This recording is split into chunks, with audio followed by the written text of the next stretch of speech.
So I've already ridden more official mountain biking trails this year than I have in any other year in my life, and it's only June 1st.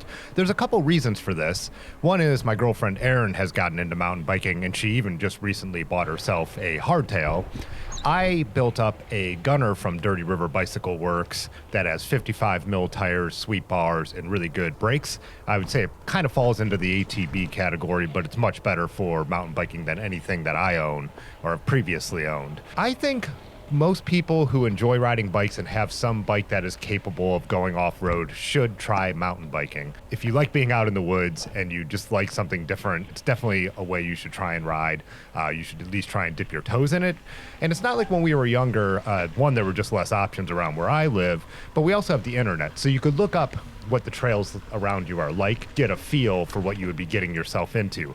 I am not someone who is an adrenaline junkie or fearless. I'm saying this as someone who is fairly cautious in what they do and is also a little uncomfortable in trying new things. So I'm giving you some advice from someone who might be coming from where you are. I'm definitely not saying you should just go out to Sedona and bomb down some double black diamond trail. I would never recommend that. We're lucky because we do have the closest trail to my house, which is just about a 6-mile ride for me, has an upper section that is very beginner friendly. I actually prefer to ride my gravel bike on that section over anything else with its 42 mil tires. I think it keeps it more interesting, but nothing you couldn't handle on your run-of-the-mill gravel bike. You need to have a bike that is able to take a little bit of abuse, but you don't need to have the latest high-end mountain biking around here. And I think, just from watching other YouTube videos, interacting on the live streams, that this is a case for a lot of the people in a lot of different parts of the country. So on this particular day, I was meeting some friends out at East Rim. I was riding my bike out there like I usually like to do if I can, and this was about a 15-mile ride for me. There's a marked bike route that goes through the Silver Lake area and then hits some of the bike trails, the Summit County Hike and Bike, which goes right to where East Rim is. Ben was on his Gorilla Monsoon. I think he has about the same tire width that I'm running. Drop bar, more of a gravel bike, but wide tires.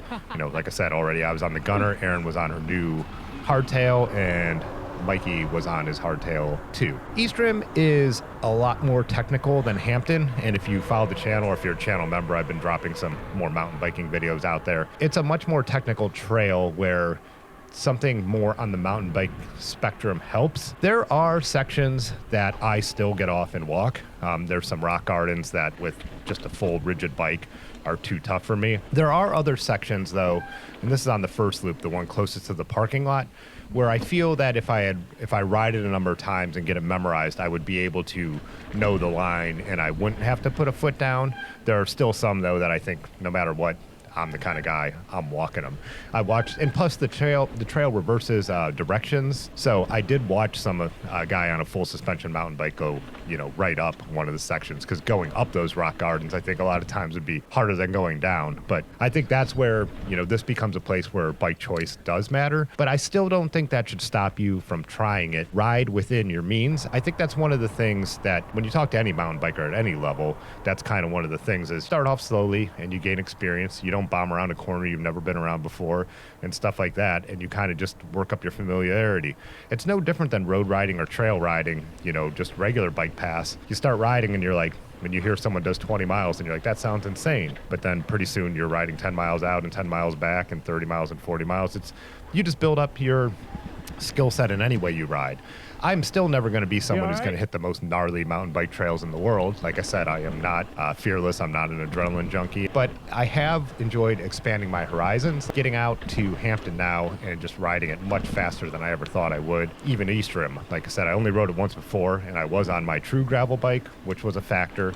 But even now, with more experience of riding more trails this year and then heading back to East Rim, I was much more confident, able to let off the brakes much more than I ever had before. Me and Erin, having hit Hampton a number of times this year, were really interested to see if we were going to like East Rim. Because like I said, we had only ridden it once before, and we did it on our gravel bikes. And so we were wondering if the bike choice and just our skill level, how much of our memory was true, because I remember not thinking it was that fun. And I had a lot of fun on this day. Like I'm saying, I still hopped off, but there's still long, flowy sections that even even might have some more technical turns than some places, but we're still doable and enjoyable. There's another cool part of East Rim between the two different loops that's like a jump line. You could just ride the top of the jump line and then do a bailout, and then there's kind of like a gravel climb back up. It's really cool because, not that I got my tires that far off the ground ever, but if you want to like build up the skill set, it's really cool because you can just kind of ride it over and over again and get that experience. Even though I was still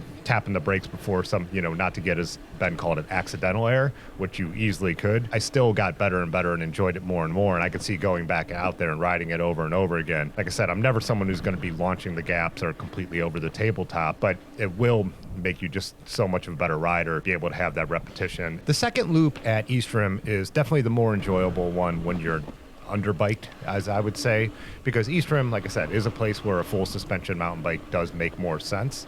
It's not the gnarliest trail in the world. It is more technical, and so this section of the trail more fun when you are underbiked because there's just less of those rocky sections. There's still a couple that I walked, but there were even more here that I feel like if I hit a number of times and start to be able to anticipate them coming, I would know where my line was going to be and build that confidence to be able to ride them even on the gunner. So all in all, I was really happy to get back out to East Rim, and now I really want to do it again. It was way better than I had remembered. Like I said, I think the bike choice made a big difference.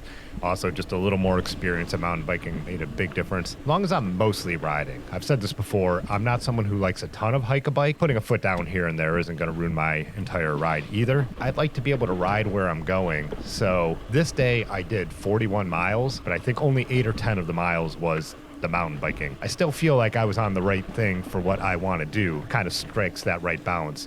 I've been really impressed with the gunner, even on pavement. It's not that bad. It just really does go to show the myth of, wide tires always being slower. I understand there are different tires that roll slower than others, and there is a point where it is going to be noticeable. But on these 55 Renaires, I feel fine on the road, and even the upright position, if you're not in a huge headwind, it's really not going to affect you as much as I just think some people think it does. I could hold my own. A couple other things to think about as a beginner are things that maybe made me nervous, and they're questions you might be wondering if you haven't gone mountain biking yet at an official mountain bike park. One thing I was worried about early on when they first opened up, and a big reason I didn't go, is because I was worried about being in people's way. I was worried about skilled riders wanting to be out there hammering it and bombing down these hills, and I would be out there all nervous and going slow and riding my brakes and ruining their day. Most of the time I found it's just spaced out enough. I've gone only a couple times where there's been a lot of cars in the lots, but even on those times, you're kind of separated enough, and even if you're going kind of slow, it's just still rare for people to catch you. But when they do, you know what we do? We step off and move to the side or let them around depending on what the part of the trail is like. Hampton's really easy for that. With the big descent, it kind of snakes down the valley wall, and you could see someone coming, so it's really easy if you decide to, hey, this person's definitely going to catch and pass me. Might as well step off and let them by. I wouldn't let that be a big concern. That being said, might be just trying to go at times when you think it's not going to be as busy.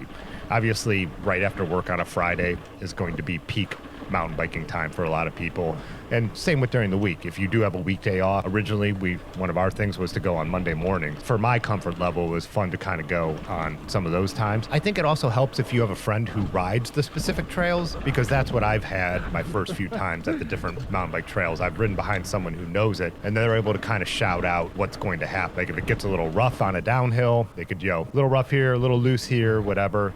Turn coming up, stay to the left, there's a jump. Most of the places you are able to avoid the real technical obstacles. For the most part, you can avoid obstacles, but it still is nice to ride with someone who can help guide you through your first experience doing something like this, because they know the trails. In general, in the cycling community and the mountain bike community, there's people who want to do that. They want to help you out. There's always going to be your bro in any kind of board. I made a whole video about that already. Whatever, ignore them. You show up on your gravel bike and someone says the whole, how's the gravel grinding? Are you riding it on that? Just ignore them. At a place like Hampton Hills, when I see someone on a full suspension bike, I've gone in the other direction. I'm like, why would you ride that bike here? It would actually make it less fun, maybe.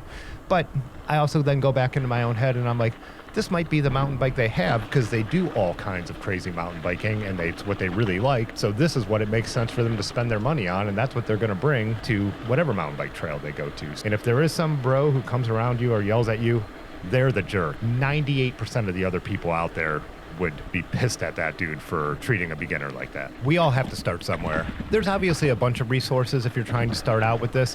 One channel on YouTube I would recommend is Berm Peak. Me and Aaron have watched a number of their videos, so it's one I could personally recommend. He does a lot of great videos on just trail etiquette. What do you do when the weather's bad, and how do you pass people, and then a lot of like beginner skill stuff. It runs the whole gamut, but go to that trail and do some, go to that channel and do some searches. I think it's a really good and really straightforward explanation of the mountain bike world, and it's a really good starting point. So yeah, all in all, I do think it's something you should get out and try and experience. I see it kind of going, one of three ways. I have some of those friends who have gone out on a couple mountain bike trails, and then all winter they're going up to the indoor mountain bike park. They're going on trips to do mountain biking. They just love it. It bites them. The bug bites them. They have more than one mountain bike for different kinds of mountain biking. You might end up being someone like me where it's like, this is something fun I want to do once in a while. I'm not going to base my whole builds around it and everything, but I do want a bike that's capable, and I'm going to mix it into some of my other rides. And then maybe you're a person who just doesn't like fun, and it's not going to be for you. Just kidding. I mean, I think there are some people. I think my one friend said, I have to pay too much attention when I'm mountain biking, and that's not why I ride a bike. Yeah, to each their own. I don't think you should knock anything until you try it, and I like to ride every kind of thing I can. So having a little bit of that in my skill set is something that just makes the thing I love the most, bike, even more enjoyable. That's it for this video. I hope this was somehow helpful. Hit the like button. Check out the swag store below to support the channel. I appreciate every little thing. I will catch you in the next one.